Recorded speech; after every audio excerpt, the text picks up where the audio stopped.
ખૂબ જ સ્વાદિષ્ટ અને તહેવારો માટે સ્પેશિયલ એવી આજે આપણે મીઠાઈની રેસીપી બનાવીશું। તો સૌથી પહેલાં આપણે દૂધ લઈ લેશું। મેં 1.5 લીટર જેટલું દૂધ લીધેલું છે, સાથે ઘરની ફ્રેશ દૂધની મલાઈ લીધેલી છે અને તેમાં અડધો કપ જેટલું મિલ્ક પાવડર એડ કરી દીધેલો છે। બધી વસ્તુને હલાવીને તેને ગેસ ઉપર ચડાવી દેશું। હવે મેં એ સાઈડમાં એક વાટકીમાં કેસર અને ગરમ દૂધ એડ કરીને સાઈડમાં રાખી દીધેલું છે અને આ દૂધને આપણે કન્ટિન્યુઅસલી વચ્ચે વચ્ચે હલાવતા જવાનું છે। ત્યાં સુધીમાં એક મિક્સર જાર લઈ લેશું, તેમાં થોડા કાજુ અને અડધો કપ જેટલી ખાંડ લઈને દળી લેશું અને મેં અત્યારે ડ્રાયફ્રૂટમાં બદામ અને પિસ્તાનો ઉપયોગ કરેલો છે તો તે લઈ લેશું અને આ રીતે એલચીના દાણાને પણ જે કાજુ અને ખાંડનું મિક્સચર છે તેમાં આપણે ફરીથી ક્રશ કરી લેશું।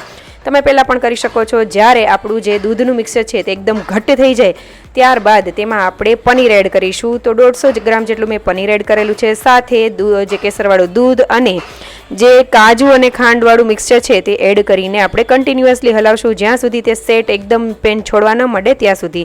હવે તેને ઢાળીને ઠંડુ કરવા માટે રાખી દેશું અને ઠંડુ થઈ જાય ત્યારબાદ આપણે તેને કટ કરી લેશું।